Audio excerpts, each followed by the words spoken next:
Bonjour tout le monde, j'espère que vous allez bien. Aujourd'hui, on se retrouve pour parler du sel.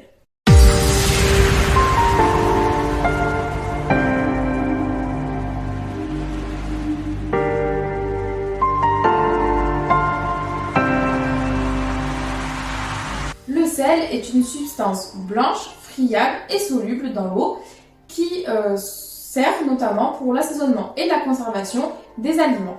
Le sel ne contient pas d'énergie, ni de macronutriments, ni de vitamines. C'est essentiellement des minéraux puisqu'il s'agit de cristaux de chlorure de sodium. Pour 100 g de sel, on va avoir 3578 mg de sodium. Alors, comme toujours en nutrition, le sel n'est pas à bannir, mais il est à limiter. En effet, une dose correcte est nécessaire pour le bon fonctionnement de l'organisme, alors qu'une surconsommation entraînera des effets néfastes. Le sodium, il est important notamment pour tout ce qui est la régulation de l'équilibre hydrique puisqu'il va attirer l'eau. Il est également important dans la physiologie de nos cellules et il permet également la formation de messages nerveux. Le sel est convoité par les industries agroalimentaires par ses nombreuses vertus. C'est notamment un exhausteur de goût, il permet également une meilleure conservation des aliments et c'est notamment ce que l'on retrouve lorsque l'on parle de sel nitrité ou encore de nitrate. Vous savez, normalement, le jambon blanc n'est pas blanc et il n'est pas rose non plus, il est gris. L'ajout de nitrate permet donc une conservation et une coloration beaucoup plus rosée et une conservation plus longue du jambon.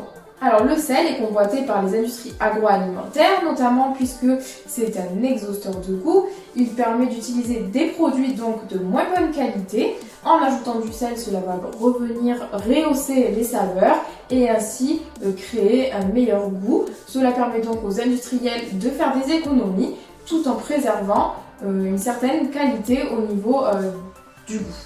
C'est également un produit qui permet une conservation longue. Il joue également un rôle dans la texture de certains aliments. Comme il retient l'eau, il permettra également d'avoir un poids plus important au niveau du produit final. Le sel est également utilisé au niveau esthétique, notamment on va prendre l'exemple du jambon.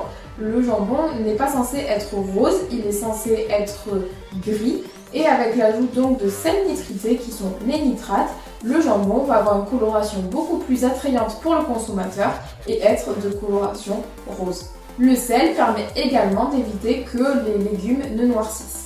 80% du sel de notre alimentation proviennent de sel caché, c'est-à-dire mis déjà dans les produits, et 20% proviennent du sel ajouté au moment du repas, d'après l'ANSES qui est l'Agence nationale de sécurité alimentaire en France.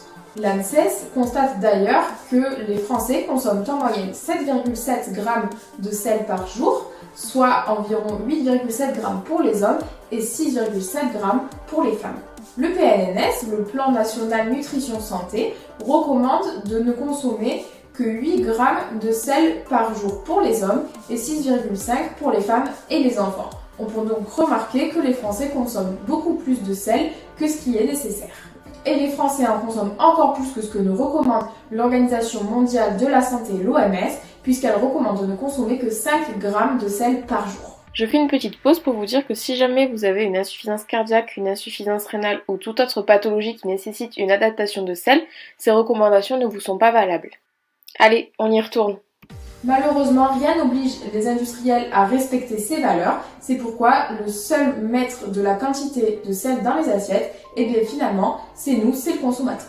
Si on remonte dans l'histoire d'ailleurs, les denrées alimentaires n'avaient pas besoin de sel. Ce n'est qu'il y a 6000 à 8000 ans en arrière que lors de l'apparition de l'élevage et de l'agriculture, le sel apparaît en plus grande quantité dans notre alimentation pour la conservation des aliments. L'organisme n'est donc pas conçu et n'est pas habitué aux fortes teneurs en sel. Finalement, si on ne consommait que le sel déjà présent dans les aliments, nous aurions assez de sel pour pouvoir répondre à nos besoins. On estime que 1,6 g de sodium par jour, c'est-à-dire 4 g de sel, permettent de couvrir l'ensemble de nos besoins. Une surconsommation de sel entraîne d'ailleurs une augmentation de la pression artérielle et c'est un des facteurs principaux de l'apparition de pathologies cardiovasculaires. Elle augmente aussi le risque d'apparition d'obésité, d'ostéoporose, de rétention d'eau, de lithiase rénale et bien sûr d'une addiction au sel.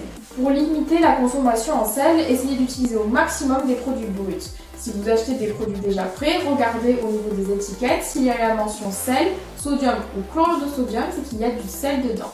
À titre informatif, essayez de prendre des aliments qui ont maximum 0,5 g de sel dans leur portion. À titre informatif, 1 g de sel correspond à une rondelle de saucisson, une poignée de chips ou de gâteau apéritif, une part de pizza, un quart de baguette, un tiers de sandwich jambon fromage ou encore à un bol de soupe. En cuisine, pour réduire votre consommation de sel, diminuez déjà la quantité lorsque vous faites bouillir de l'eau. Avant de ressaler, goûtez bien les préparations, que ce soit au moment de cuisiner ou encore lorsque vous passez à table. N'hésitez pas non plus à utiliser des aromates, des épices, l'oignon, l'ail, l'échalote, n'importe quel condiment pour venir rehausser le goût de vos plats. Et bien sûr, à table, supprimez la salière. En conclusion, contrairement à ce que l'on peut entendre ou à ce que l'on a comme idée, le sel n'est pas à exclure, il est à limiter comme n'importe quel aliment dans notre alimentation. Il faut consommer en quantité raisonnable, sinon il aura des effets néfastes sur notre santé. Et voilà, j'espère que cette vidéo vous a plu. N'hésitez pas à me le dire en commentaire, je vous mettrai en description tous les sites dont je vous ai parlé pour pouvoir avoir des données sur votre consommation en sel. N'hésitez pas non plus à vous abonner et à cliquer sur la cloche pour être averti des prochaines vidéos. Et moi je vous dis à bientôt, bye bye.